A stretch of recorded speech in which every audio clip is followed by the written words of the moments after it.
प्रिय दर्शकों, सादर नमस्कार। आप सबों का लिविंग हैप्पीली में मैं नरेंद्र कुमार वेलनेस कंसल्टेंट सहृदय स्वागत करता हूं।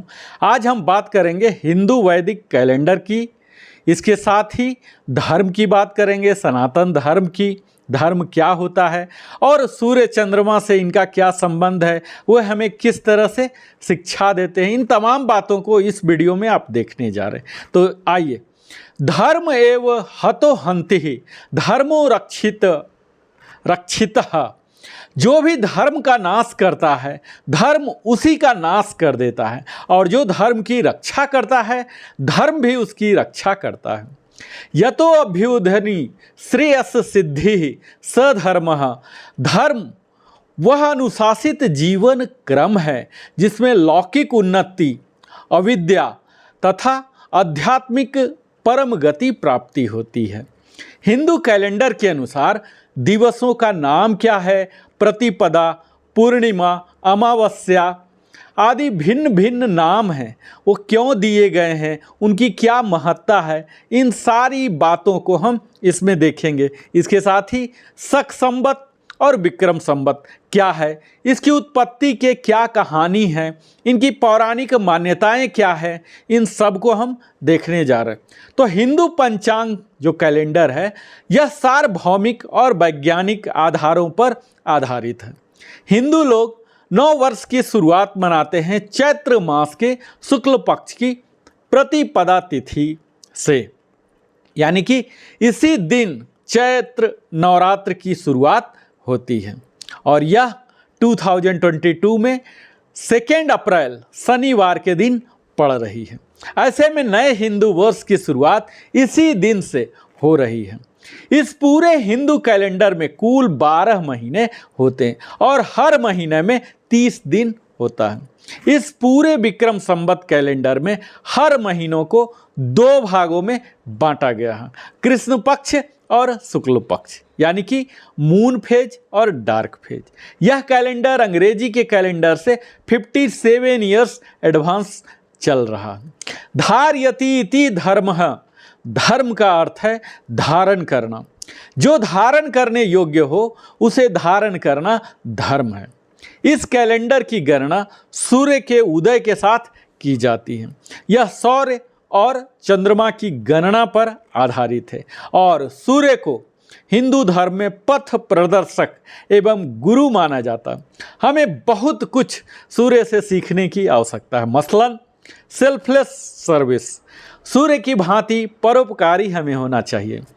नो ईगो, संसार में सभी जीवों का जीवन सूर्य से ही चल रहा, पर उसे इस बात का तनिक भी अहंकार नहीं है, वह संसार का जीवन दाता है। पंचुअलिटी, सूर्य समय पर उगता है और समय पर अस्त होता है।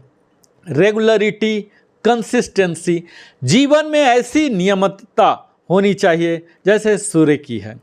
स्माइलिंग फेस, सूर्य हमेशा स्माइलिंग करते रहते हैं। और स्माइल विथ सर्विस, हमें मुस्कुराते हुए कर्तव्य के लिए जाना है और मुस्कुराते ही आना है, और प्रयास करना सदैव मुस्कुराते रहें, क्योंकि कहा जाता है मुस्कुराहट की कोई कीमत नहीं होती है। No depression, no frustration, no anxiety. अगर सूर्य से सीखना है तो आप सीख सकते हैं कि कभी वो मायूसी के, उदासी जीवन की स्थिति में कभी नहीं आते हैं, और हमें भी कभी नहीं आना चाहिए। इसके साथ ही चंद्रमा को भी हिंदू धर्म में एक विशेष स्थान है, जो शीतलता एवं शांति के प्रतीक माने जाते हैं। वो भी हमारे जीवन में गुरु की भूमिका में होते हैं। हमें बहुत कुछ सीखने की आवश्यकता है चंद्रमा से। मसलन समस्थिति, चंद्रमा न तो घटता है और न बढ़ता है, उसकी कलाएं भले ही घटती बढ़ती है। इससे हमें शिक्षा लेनी है कि बुद्धि और ह्रास तो शरीर के होते हैं, आत्मा के कदापि नहीं। समभाव, चंद्रमा यह भी शिक्षा देती है कि हमारी सत्ता, संपत्ति, ऐश्वर्य, प्रतिष्ठा बढ़े और वह चरम पर पहुँचे, पर हमें इतराना नहीं चाहिए, अपना भान न भुलाना, और जब वह घटते बढ़ते सुनने पर भी आ जाए तो कभी दुखी नहीं होना है। संपत्ति विपत्ति तो आते जाते रहती है, पर यह हमारे निजता को अपने स्वरूप को प्रभावित नहीं होने देता। तो सोचो, हमारे व्यक्तित्व को, स्वरूप को प्रभावित ना करे, यह हमें हमेशा ध्यान रखना चाहिए चंद्रमा से सीखकर। मातृभूमि के लिए हमें सर्वस्व न्यौछावर कर देना ही धर्म है। ऐसे धर्म का पालन सिर्फ महान लोग ही कर पाते हैं। अब हम इस वैदिक कैलेंडर के पक्ष की बात करते हैं, जो कि शुक्ल पक्ष है, कृष्ण पक्ष है, जिसे कि फोर्टनाइट पखवाड़ा भी कहते हैं। ये मास जो हमारे 12 मास हैं, इन्हें हिंदू कैलेंडर के अनुसार पहला जो माह है इन्हें चैत्र कहते हैं, जो कि मार्च अप्रैल माह में होते हैं।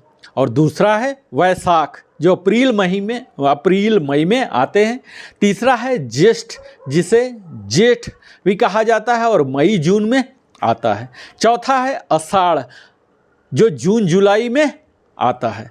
पांचवा है श्रावण, जिसे सावन भी कहते हैं और जुलाई अगस्त में आता है। छठा है भाद्रपद, जिसे भादो कहते हैं, अगस्त सितंबर महीने में आता है। सातवां है अश्विन, जिसे आश्विन भी कहते हैं और यह सितंबर अक्टूबर माह में आता है। आठवां है कार्तिक, जिसे कार्तिक भी कहते हैं और यह अक्टूबर नवंबर माह में आता है। नौवां है मार्गशीर्ष, नवंबर दिसंबर में आते हैं। 10वां है पौष, जिसे पूष भी कहते हैं, दिसंबर जनवरी माह में यह आता है। 11वां है माघ, जनवरी फरवरी माह में आते हैं। और अंतिम 12वां है फागुन, जो कि फरवरी मार्च में आता है। तो चैत्र मास ही हमारा प्रथम मास होता है और चैत्र मास के शुक्ल पक्ष को नववर्ष मानते हैं। फागुन की अंतिम तिथि से वर्ष की समाप्ति हो जाती है और फिर अगला वर्ष चैत्र मास का पुनः तिथियों का प्रारंभ हो जाता है, जिससे नव वर्ष प्रारंभ हो जाता है। हमारे समस्त वैदिक मास महीने का नाम उन 28 में से 12 नक्षत्रों के नाम पर ही रखे गए हैं। जिस मास की पूर्णिमा को चंद्रमा जिस नक्षत्र पर होता है, उसी नक्षत्र के नाम पर उस मास का नाम होता है। जैसे पहला चित्रा नक्षत्र से चैत्र मास, दूसरा विशाखा नक्षत्र से वैशाख मास, तीसरा ज्येष्ठा नक्षत्र से ज्येष्ठ मास, चौथा पूर्वाष्ठा या उत्तराष्ठा से आषाढ़, पांचवा श्रावण नक्षत्र से श्रावण मास, छठा पूर्वा भाद्रपद या उत्तरा भाद्रपद से भाद्रपद, सातवां अश्वनी नक्षत्र से अश्विन मास, आठवां कृत्तिका नक्षत्र से कार्तिक मास और नौवां मृगशिरा नक्षत्र से मार्गशीर्ष मास, 10वां पुष्य नक्षत्र से पौष मास, 11वां माघा नक्षत्र से माघ मास और अंतिम 12वां पूर्वा फागुनी या उत्तरा फागुनी से फागुन मास। हालांकि पूरी दुनिया में 1 जनवरी से ही नववर्ष की शुरुआत मानी जाती है, जो कि ग्रेगोरियन कैलेंडर के अनुसार ही है। इसके अनुसार ईसाई समुदाय के द्वारा क्रिसमस की तारीख निश्चित करने के लिए की गई थी, लेकिन भारत में 2 और कैलेंडर को मान्यता प्राप्त है। इसमें से विक्रम संवत और शक संवत मुख्य हैं। तो आइए हम देखते हैं कि ये शक संवत और विक्रम संवत क्या है। शक संवत की शुरुआत शक राजा कनिष्क के द्वारा 78 ईसा पूर्व में ही की गई। इसमें चैत्र मास के शुक्ल पक्ष की प्रतिपदा तिथि को 16वीं तारीख तिथि मानी गई थी।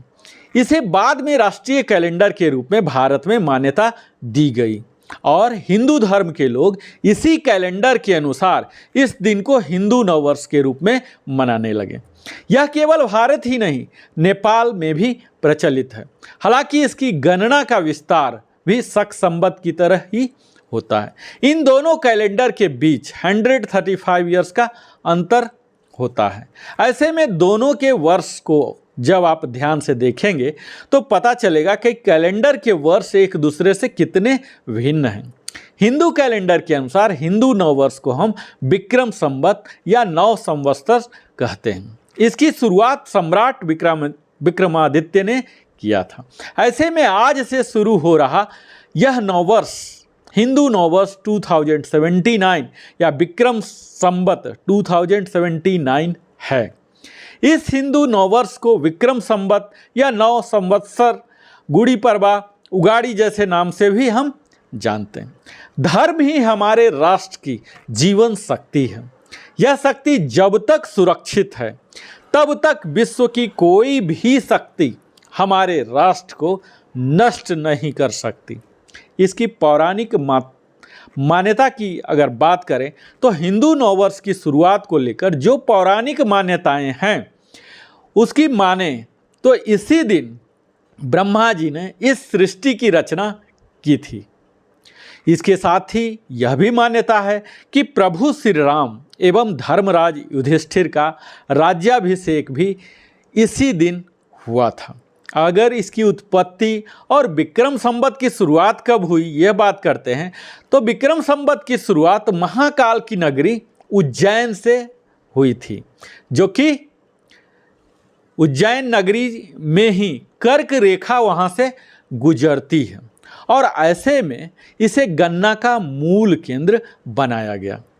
इस नए हिंदू कैलेंडर में जो हम देखते हैं कि उसकी शुरुआत राजा विक्रमादित्य ने जीत के बाद अपनी प्रजा के ऋणों को माफ़ करने के लिए एक कैलेंडर जारी किया था, जिसके बाद से इसे विक्रम संवत नाम दे दिया गया।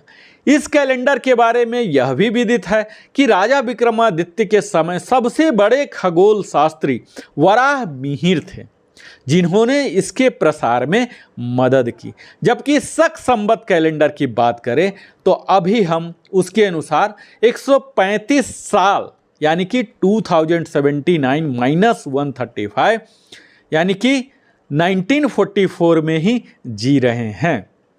विक्रम संवत कैलेंडर में साल 354 डेज का ही होता है और शेष बचे 10 दिन आगे चलकर अधिमास के रूप में गणना में आते हैं। और अंत में आत्मबल हमें सामर्थ्य देता है मित्रों, और सामर्थ्य विद्या प्रदान करता है। विद्या अस्थिरता प्रदान करती है और अस्थिरता विजय की तरफ ले जाती है। तो आज आवश्यकता है अपने आत्मबल को बढ़ाने की, और यह हो सकती है जब हम अपने धर्म के प्रति, सनातन धर्म के प्रति ज्ञान को बढ़ाएं, और वह संभव है निरंतर अपने चेतना को बढ़ाते रहने से, चेतना स्तर को उत्थान करते रहने से।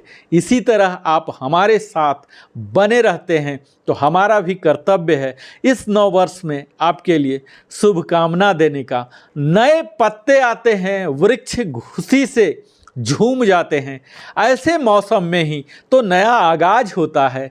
कोयल गाए हर डाल डाल, पात पात चैत्र मास की शुक्ल प्रतिपदा का है अवसर, खुशियों से नौ वर्ष का हर एक पल, यहीं यूं ही नौ वर्ष नहीं मनाते हैं। वृक्षों पर सजती नई पत्तों की बहार, हरियाली से महकता प्रकृति का व्यवहार, ऐसा सजता है गुड़ी का त्यौहार, मौसम ही कर देता है नौ वर्ष का सत्कार। हिंदू वर्ष में यह त्यौहार प्राकृतिक बदलाव से आते हैं। ढेर सारी खुशियाँ और खूबसूरत समय लेकर आपके लिए आए। हिंदू वर्ष की हमारे ओर से, नरेंद्र कुमार वेलनेस कंसल्टेंट की ओर से अनंत शुभकामनाएं। हमारे साथ आप अपना बहुमूल्य समय देते हैं, इसके लिए हृदय की गहराइयों से बहुत बहुत धन्यवाद। और अगर आपने अभी तक हमारा चैनल सब्सक्राइब नहीं किया है तो इसे ज़रूर सब्सक्राइब करें, बेल आइकन हिट करें, ताकि हमारे चैनल के सारे नोटिफिकेशन आपको मिल सके। इसके साथ ही आप अगर हमारा हौसला को अफजाई कराना चाहते हैं तो लाइक कीजिए, और चाहते हैं कि आपके दोस्त, मित्र और संबंधी भी देखें तो उनके साथ आप शेयर कीजिए। बहुत बहुत धन्यवाद।